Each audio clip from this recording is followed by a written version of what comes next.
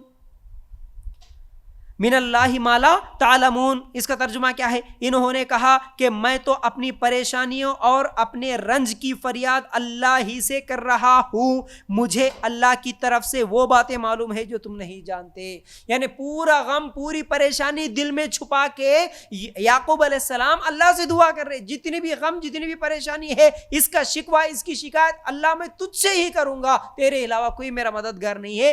اللہ کے سامنے رو رہے تھے یعقوب علیہ السلام، دعا کر رہے تھے. جب یہ قرآن کی آیت نماز میں عمر رضی اللہ تعالیٰ عنہ پڑھے تو فوراً رونا شروع کر دیے. اتنا روئے پچھلی صفوں میں ٹھہرے ہوئے لوگوں کو سنائی نہیں دے رہا تھا، صرف ہچکیوں کی آواز آ رہی تھی. کیا ہم بھی نماز میں قرآن پڑھتے ہوئے کبھی روئے؟ اپنے آپ سے سوال کرنا ہے. ہماری نمازیں کیسی ہیں؟ ہماری نمازوں میں تو ہم لوگوں کو دنیاوی چیزیں یاد آ جاتی ہیں. ہمارا ایمان اتنا کمزور ہے نا کہ ہم کو نماز میں تو دنیا یاد آ جاتی ہے، اور دنیاوی چیزوں میں یا دنیاوی کاموں میں ہوتے ہیں تو نماز یاد نہیں آتی. پھر دنیاوی چیزوں میں، بازاروں میں ہوتے ہیں تب بھی ہم کو دنیا ہی یاد رہتی، اور نماز میں بھی ہوتے ہیں تب بھی ہم کو دنیا ہی یاد رہتی. بچے کیسے ہیں، بچے کہاں گئے، کیا کھانا، کیا پکانا، کیا کام چل رہا، کیا نہیں، یہی ہم لوگوں کو یاد آتی ہے. لیکن یہ آیت تو شاید ہم لوگوں نے بھی کئی مرتبہ پڑھا ہوگا، ہم لوگوں کو کبھی رونا نہیں آیا. کیوں؟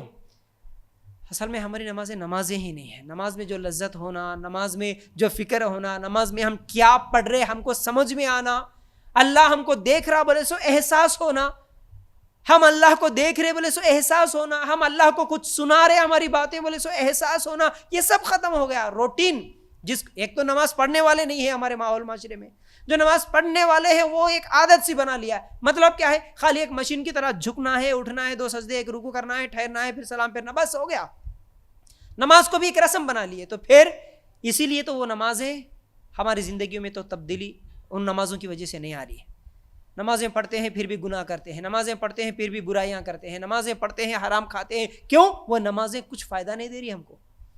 یاد رکھو یہ جو سورت ہے، اصل میں مجھے یاد آیا واقعہ، یہ سورہ یوسف آیت نمبر 86 ہے. میں ابھی یہ ٹاپک ریڈی کر رہا تھا تو پھر جب یہ آیت ملی، یہی آیت اگر آج بھی آپ یوٹیوب پہ اگر سرچ کریں گے، قاری کا نام ابھی ذہن میں نہیں آ رہا، بہرحال ایک بڑے بہترین قاری ہے، ادریس ابکر قرآن ریسیٹیشن بول کے آپ اگر یوٹیوب میں سرچ کرو، سورہ فرقان اور سورہ یوسف، یہ سورتیں پڑھتے ہوئے بہت زیادہ روتے وہ. جب میں دبئی میں تھا اس وقت بھی، وہاں پر بھی ماشاءاللہ رمضان میں کیا ہوتا ہے کہ ایسے اچھے قاریوں کو کچھ مسجدوں میں بلایا جاتا. یہاں پر جیسے کوئی پولیٹیکل لیڈر آ رہا، کوئی فلم ایکٹر آ رہا، کوئی خالی شاپ کی اوپننگ کے لیے کوئی سیریل میں ایکٹنگ کرنے والی، یا پھر کوئی اینکر بھی آ رہی بولے تو پورے پوسٹران لگتے نا، ویسے ماشاءاللہ وہاں پر قرآن پڑھنے والے قاری حافظ قرآن جب آتے ہیں تو پھر پورے پوسٹرز لگتے ہیں ماشاءاللہ، ایڈورٹائزمنٹ ہوتا. بہت بڑا شوق تھا الحمدللہ. ہم لوگ اسی وقت نئے قرآن و سنت کو مان کے، حق کیا ہے سمجھ کے ماشاءاللہ ایک دعوت دین کے جذبے کے ساتھ ہم لوگ کام کر رہے تھے، قرآن سن رہے تھے موبائل میں. حالانکہ اس وقت ہمارے پاس اینڈرائڈ موبائل بھی نہیں تھا، وہ چھوٹے موبائل تھے، اس میں MP3 رہتا تھا، وہ ہیڈ سیٹ لگا کے کانوں میں لگا کے سنتے تھے. تو ماشاءاللہ ایک مرتبہ ادریس ابکر، جو کہ میں بہت زیادہ پسند کرتا ہوں ان کی قرات سننے کو، وہ آ رہے بول کے معلوم ہوا. تو بہت دور تھا، پھر بھی ہم لوگ سفر کر کے رات کو 12 بجے یا 1 بجے سائیکل لے کے دبئی میں وہ بھی وہاں پر چلے گئے، ماشاءاللہ پہنچے. تو اسی وقت بالکل ان کے پیچھے کی صف میں شاید میں ٹھہرا ہوا تھا، سورہ یوسف کی تلاوت کر رہے، اتنا زیادہ رو رہے. اس وقت مجھے سمجھ میں نہیں آیا کہ بھائی سورہ یوسف میں ہے کیا ایسی چیز، حالانکہ وہاں پر جہنم کی بات نہیں ہے، جنت کی بات نہیں ہے، یہ ادریس ابکر کیوں رو رہے ہیں؟ تو بعد میں مجھے سمجھ میں آیا وہ سورہ یوسف آیت نمبر 86 میں اصل میں ہے کیا، وہ کیوں رو رہے ہیں، ان کو کیا سمجھ میں آیا. وہاں پر ایک پورا غم، ایک پوری سٹوری، پورا واقعہ، ان کے اوپر ہونے والا ظلم، پھر ان تمام چیزوں کو لے کے اللہ کے سامنے گڑ گڑا کے رونا، اللہ کے سامنے اپنا درد بیان کرنا. کیوں رونا نہیں آئے گا؟ کیوں تکلیف نہیں ہوگی؟ ہم لوگوں کے سامنے روتے ہیں، میری بچی کا ایسا ہو گیا، میرے بیٹے کا ایسا ہو گیا، اس کو بخار آ گئی، اس کو یہ ہوا، مول صاحب ان کے لیے دعا کرو، عجیب باجی یہ کرو، عجیب باجی پیسوں کا انتظام کرو، فلاں فلاں فلاں، لوگوں کو بولتے ہوئے روتے ہیں. لیکن یہی رونا، یہی ہمارے دکھ، یہی ہمارے رنج اور غم، ہمارے پریشانیاں سب لے کے اللہ کے سامنے سجدہ کر کے 2 رکعت نفل پڑھ کے اللہ 2 آنسو اگر ہمارے آنکھوں سے نکلے، ایسا ہوا؟ نماز پڑھتے ہوئے ٹھہرے اللہ کے سامنے، ہم نماز پڑھ رہے ہیں اور یہ یاد کر کے کہ ہم کیا پڑھ رہے ہیں، اس میں کیا ہے، وہ ہم کو سمجھ میں بھی آئے، اور ہم اللہ کو وہ باتیں سنا رہے، یہ ہم کو یاد بھی رہے، سمجھ میں بھی آئے، اور ہمارے آنکھوں سے آنسو بھی نکلے. ارے کم از کم سال میں 1 مرتبہ تو بھی، زندگی میں 1 مرتبہ تو بھی روئے کیا نماز پڑھتے ہوئے؟ کوشش کرنا ہے ہمیں، کوشش کرنا ہے ہمیں، ورنہ پھر آخرت کے دن روئیں گے. یاد رکھو، دنیاوی چیزوں کے لیے روئے لیکن کبھی نماز پڑھتے ہوئے نہیں روئے، یاد رکھو یہ بڑا خطرناک مسئلہ ہے. دنیاوی چیزوں کے لیے روئے لیکن قرآن پڑھتے ہوئے سمجھ کے کبھی نہیں روئے، تو پھر یہ ہمارے لیے بڑا خطرناک مسئلہ ہے، یاد رکھو. تو چلیے بات کو آگے بڑھاتے ہیں. یہ تو عمر رضی اللہ تعالیٰ عنہ تھے. اس کے بعد عثمان رضی اللہ تعالیٰ عنہ کا کئی مرتبہ ہم لوگ واقعہ سنتے ہیں. جب بھی وہ کسی خبر کو دیکھتے تو اتنا روتے ان کی داڑھی بھیگ جاتی.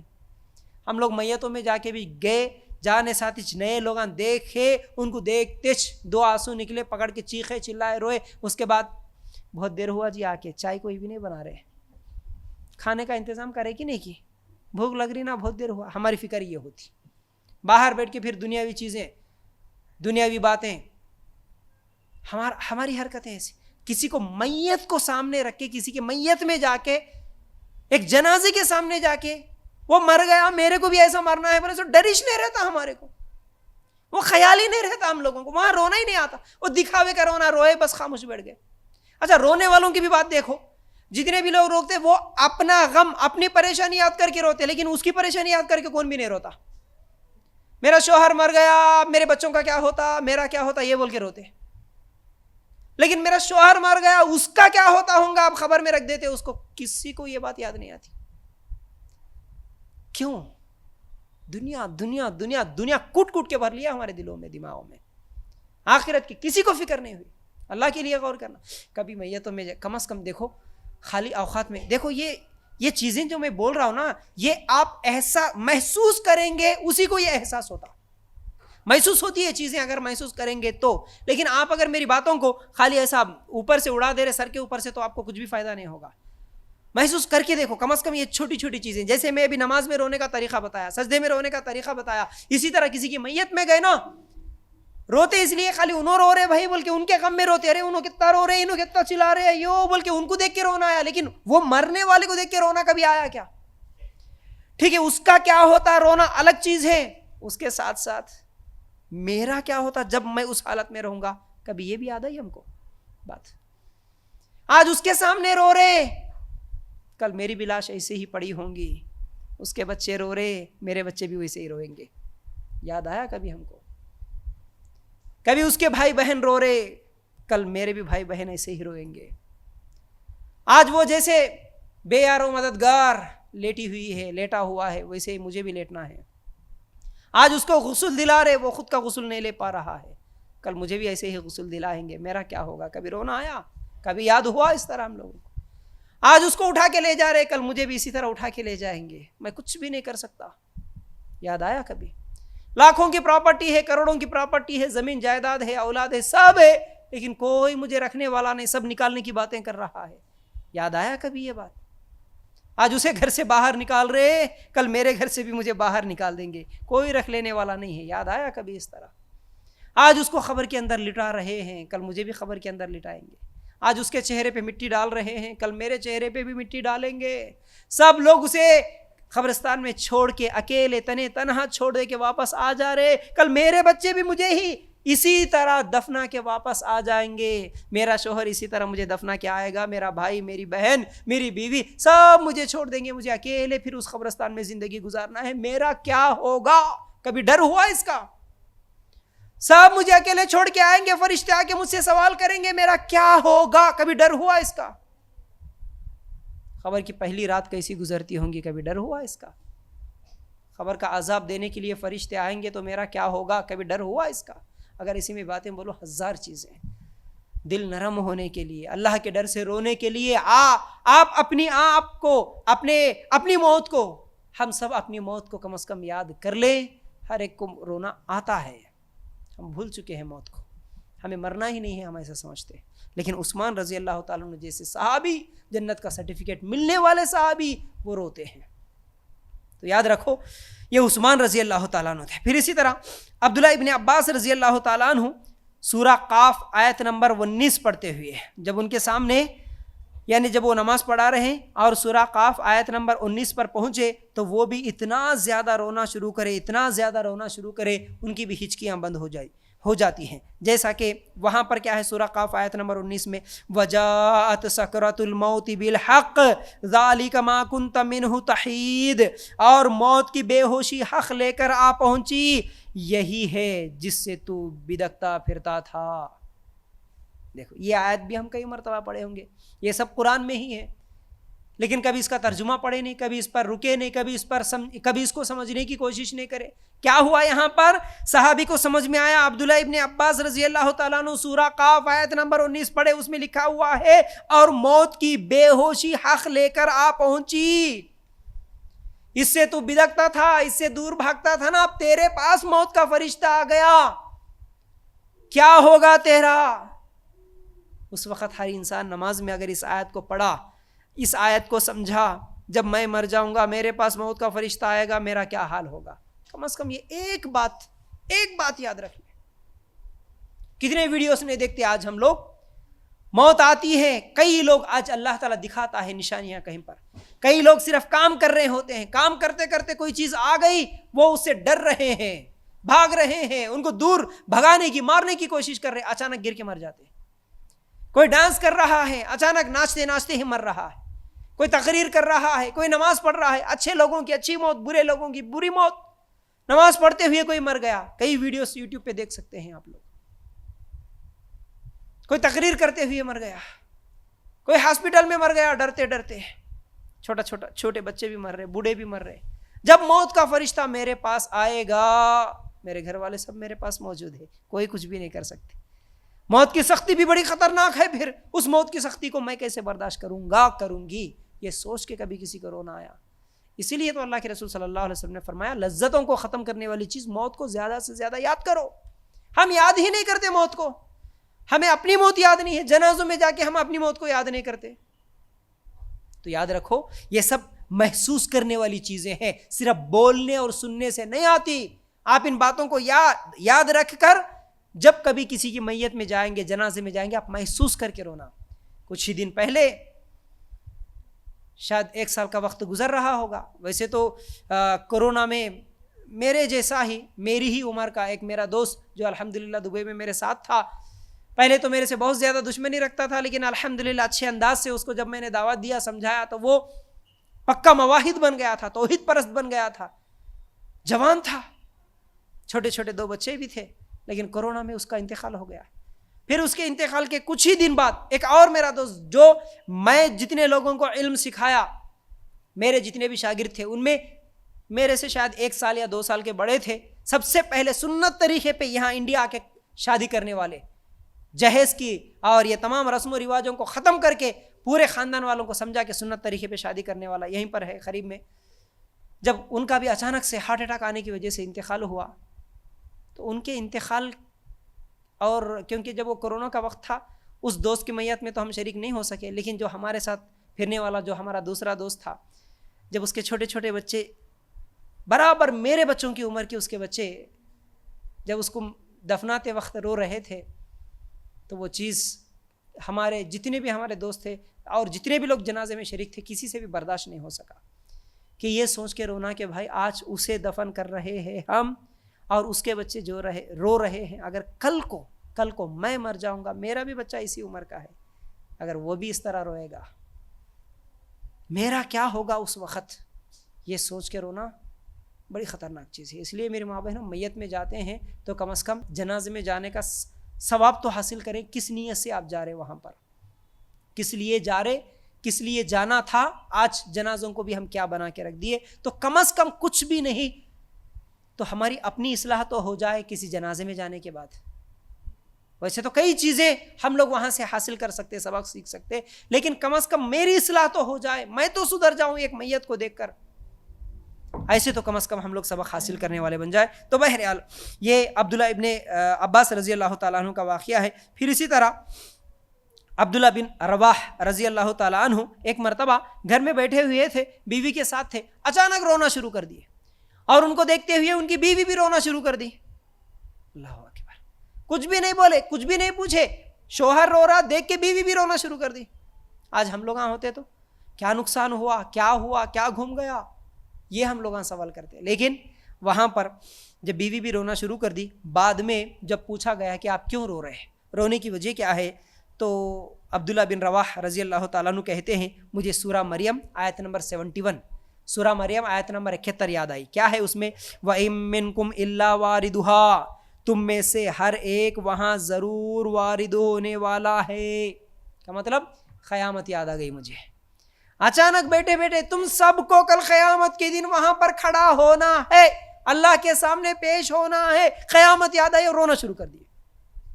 عائشہ رضی اللہ تعالیٰ عنہ کا ہم کتنی مرتبہ واقعہ سنے. اللہ کے رسول صلی اللہ علیہ وسلم گود میں لیٹے ہوئے, عائشہ رضی اللہ تعالیٰ اچانک رونا شروع کر دیتی ہے.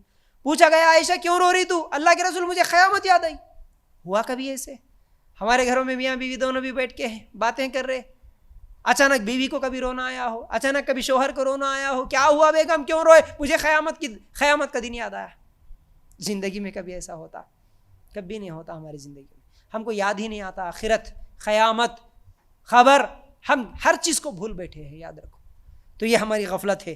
چلو اس کے بعد ایک اور واقعہ, بہترین واقعہ میں آپ لوگوں کے سامنے رکھنا چاہتا ہوں, غور سے سننا. عمرو بن عاص رضی اللہ تعالیٰ عنہ کے انتقال کے وقت کا یہ واقعہ ہے.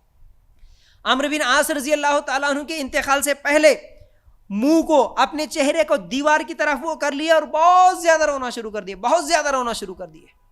جب ان کے بیٹے آئے اور ان کو سمجھاتے ہیں اور ان کو بشارتیں سناتے ہیں, آپ تو صحابی ہیں, آپ تو اللہ کے رسول کے ساتھی ہیں, آپ کے لیے تو جنت کی یہ بشارت ہے, یہ بشارت ہے, آپ کی تو اتنی نیکیاں ہیں. اس طرح جب بشارتیں سناتے ہیں تو اس وقت عمرو بن عاص رضی اللہ تعالیٰ عنہ نے کہا میرے اوپر 3 حالتیں گزری. کیا بول رہے؟ میرے اوپر 3 حالتیں گزری. میں جب نبی کریم صلی اللہ علیہ وسلم کو سب سے برا سمجھتا تھا, میں نبی کو سب سے برا سمجھتا تھا, میری خواہش تھی کہ میں آپ کو قتل کر دوں, اگر میں اسی حالت میں مر جاتا تو جہنمیوں میں ہو جاتا. اللہ اکبر. موت کے وقت رو رہے, دیکھو کیا بول کے, میں اسلام قبول کرنے سے پہلے اللہ کے رسول کا دشمن تھا, اللہ کے رسول کو قتل کرنے کی کوشش کر رہا تھا, اگر اسی حالت میں مر جاتا تو میں جہنم میں چلے جاتا. ہم بھی یہ سوچ کے روئے کبھی؟ اللہ میں نماز پڑھنے سے پہلے, اللہ میں فیشن پرستی سے توبہ کرنے سے پہلے, نمازی بننے سے پہلے, شرک اور بدعت سے توبہ کرنے سے پہلے, درگاہوں کو چھوڑنے سے پہلے اگر مر جاتا تو میری کیا حالت ہوتی؟ یہ سوچ کے رونا. پھر اس کے بعد وہ کہتے ہیں اگر میں اسی حالت میں مر جاتا تو جہنمیوں میں ہو جاتا, لیکن میری دوسری حالت یہ بھی تھی, میں جب آپ کی خدمت میں حاضر ہوا, اللہ کے رسول صلی اللہ علیہ وسلم نے ہاتھ آگے بڑھایا, اس وقت میں ہاتھ کو پیچھے کھینچ لیا. صحابی مرنے سے پہلے, انتقال سے پہلے یہ واقعات یاد کر کے رو رہے. دیکھو دوسری حالت یہ تھی, میں اسلام قبول کرنے کی نیت سے تو آیا, اللہ کے رسول کے پاس آیا, اللہ کے رسول ہاتھ آگے بڑھائے, کلمہ پڑھو بول کے, میں اپنے ہاتھ کو اب پیچھے کھینچ لیا. اللہ کے رسول پوچھے کیوں, کیا وجہ ہے؟ مجھے ایک سوال کرنا ہے. کیا سوال ہے؟ بولے کہ اللہ کے رسول کیا میرے گناہ معاف ہوں گے؟ اس وقت اللہ کے رسول صلی اللہ علیہ وسلم نے کہا اسلام قبول کرنے سے تمام گناہ معاف ہو جاتے, اسلام قبول کرنے سے تمام گناہ معاف ہو جاتے. تب مجھے اتنی زیادہ خوشی ہوئی جتنا مجھے کبھی نہیں ہوئی تھی, اور اللہ کے رسول سے اتنی زیادہ محبت ہوئی کہ اس سے پہلے کبھی محبت نہیں ہوئی, اور میں رعب کی وجہ سے اللہ کے رسول کے چہرے کو نظر اٹھا کے دیکھ بھی نہیں سکتا تھا. اللہ اکبر. صحابہ اللہ کے رسول صلی اللہ علیہ وسلم کی ایسی تعظیم کرتے تھے کہ دل بھر آنکھ اٹھا کے دیکھتے بھی نہیں تھے اللہ کے رسول صلی اللہ علیہ وسلم کے رعب کی وجہ سے. پھر اس کے بعد اللہ کے رسول صلی اللہ علیہ وسلم کے ان واقعات کو, ان لمحوں کو یاد کرنے کے بعد وہ کہتے ہیں میں آنکھ بھر کے کبھی اللہ کے رسول کو دیکھا نہیں, اور اگر میں اسی حالت میں مر جاتا تھا امید تھی کہ میں جنت میں چلے جاتا. بیٹے آ کے بشارت سنا رہے نا, تو باپ بول رہے دیکھو اب نہیں بیٹا, جب اللہ کے رسول کو میں دیکھا, اللہ کے رسول کے ہاتھ میں کلمہ پڑا, اللہ کے رسول بولے تیرے تمام گناہ معاف ہو جاتے اسلام قبول کرنے سے, اگر اسی وقت میں مر جاتا تو بہتر تھا, کیونکہ مجھے امید تھی اس وقت اگر میں مر جاتا تو جنت میں چلے جاتا. لیکن بعد میں ہم دنیا داری کے کاموں میں پھنس گئے. ابھی میں نہیں جانتا یہ تیسری حالت میں میرا کیا انجام ہوگا. بعد میں بہت عرصہ گزرا, دنیا داری کے کاموں میں لگ گئے, کمانا جمانا, یہ نعمت وہ نعمت, پیسہ آنے لگا, یہ تمام چیزیں ہوئی ہمارے ساتھ. اب میرا کیا ہوگا مجھے نہیں معلوم, لیکن بیٹا جب میں مر جاؤں گا, بیٹا میں جب مر جاؤں گا, رونے والی عورت میری جنازے میں نہ رہے. کیوں؟ وہ حدیث صحابی کو معلوم ہے, یاد ہے. ہم کبھی بولے اپنے بچوں کو گھر میں مر جاؤں گا تو میرے میت پہ رونا نہیں, نوحہ نہیں کرنا, چیخنا چلانا نہیں. کبھی ایک دوسرے کو نصیحت نہیں کرتے ہم. یہاں کیا بول رہے, رونے والی عورتیں میری جنت میں نہ رہیں. کیوں؟ رونے کی وجہ سے میت کو تکلیف ہوتی ہے, نوحہ کرنا, چیخنا چلانے کی وجہ سے. پھر اسی طرح وہ کہتے ہیں پھر دفنانے کے بعد بیٹا میرے لیے بہت دیر تک دعا کرنا. بیٹا دفنانے کے بعد میرے لیے بہت دیر تک دعا کرنا, کیونکہ میں خبر میں سوالوں کا صحیح جواب دے سکوں. خبر میں سوالوں کا میں صحیح جواب دے سکوں, اس لیے زیادہ سے زیادہ دعا کرنا بیٹا. صحیح مسلم کی حدیث میں ایک صحابی اپنے بیٹوں کو نصیحت کر رہے ہیں. ہمارے گھروں میں کبھی موت کی بات, مرنے کی بات, آخرت کی بات, خبر کی بات کچھ بھی نہیں ہوتی ہمارے گھر میں.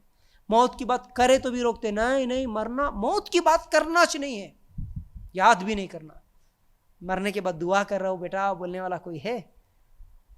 اللہ کے لیے غور کرنا. یہ صحابہ کے واقعات ہیں. اگر میں تفصیل سے بتاؤں تو بہت وقت بھی لگ جاتا ہے, لیکن مختصر یہ ہے کہ ان واقعات کو آپ بھی یاد رکھیں, ہم سب یاد رکھ کے سوچنے والے, سمجھنے والے بنے, اپنی زندگیوں کو تبدیل کرنے والے بنے. اگر وقت زیادہ ہوتا تو اور زیادہ واقعات میں آپ لوگوں کے سامنے رکھتا, لیکن مختصر چند اور دو چار واقعات اللہ کے رسول صلی اللہ علیہ وسلم کے رکھ کے اپنی بات کو یہیں پر ختم کرنے کی کوشش کروں گا. تو اس میں سب سے پہلے اللہ کے رسول صلی اللہ علیہ وسلم اپنی زندگی میں جو روئے. اللہ کے رسول تو کون ہے؟ پورے انبیاء کے سردار ہیں, کائنات کے سردار ہیں. اللہ کے رسول ہی سب سے پہلے جنت میں جانے والے ہیں. اس کے باوجود اللہ کے رسول کو کیا ضرورت تھی رونے کی؟ لیکن نبی ہونے کے باوجود ہمارے نبی صلی اللہ علیہ وسلم کتنا زیادہ روتے تھے. کیسے کیسے موقعوں پر اللہ کے رسول صلی اللہ علیہ وسلم روئے. تو ایک مرتبہ تو ایسا ہوا, مختصر واقعات رکھ رہا ہوں میں, ڈیٹیل میں نہیں. صحیح مسلم کی روایت ہے, اللہ تعالیٰ سے اجازت لے کر اللہ کے رسول صلی اللہ علیہ وسلم ایک مرتبہ اپنی ماں کے خبر کے پاس پہنچے, صحابہ کو لے کر, اور ماں کی خبر کے پاس پہنچے, بیٹھ کر اتنا زیادہ روئے کہ اللہ کے رسول کے رونے کو دیکھ کر پورے صحابہ روئے. اس سے ایک پیغام ملتا ہے, وہ یہ ہے اللہ کے رسول صلی اللہ علیہ وسلم کی ماں کا انتقال تو بچپن میں ہی ہو گیا, لیکن 50 سال کی عمر میں ماں کی خبر کی زیارت کو گئے, ابھی بھی رو رہے. یہاں پر ماں کی عظمت بیان کرنا تھا اللہ کے رسول صلی اللہ علیہ وسلم کو.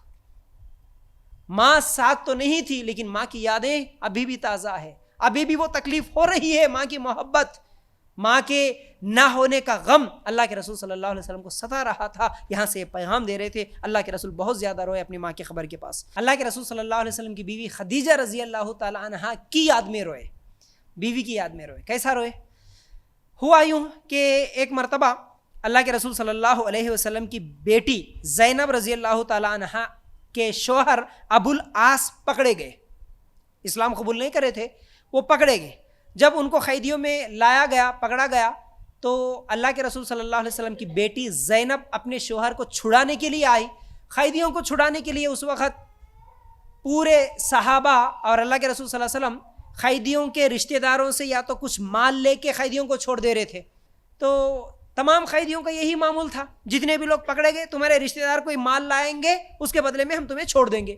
تو بیٹی کے شوہر یعنی داماد کے پکڑے جانے پر زینب رضی اللہ تعالیٰ عنہ کے پاس کچھ بھی نہیں تھا, لیکن خدیجہ رضی اللہ تعالیٰ عنہ کا ہار زینب رضی اللہ تعالیٰ عنہ لے کے آ کے اللہ کے رسول صلی اللہ علیہ وسلم کو دے دیتی. یہ ہار لے لیجئے, میرے شوہر کو چھوڑ دیجئے. اس وقت اس ہار کو جیسے ہی دیکھتے ہیں اللہ کے رسول صلی اللہ علیہ وسلم زارو خطار رونا شروع کر دیتے. بیوی کی یاد آتی ہے, اصل میں وہ خدیجہ رضی اللہ تعالیٰ عنہ کا ہار تھا. بیگم کی یاد آئی, بیوی کی یہ جو نشانی تھی یہ بیٹی کو دی تھی ماں.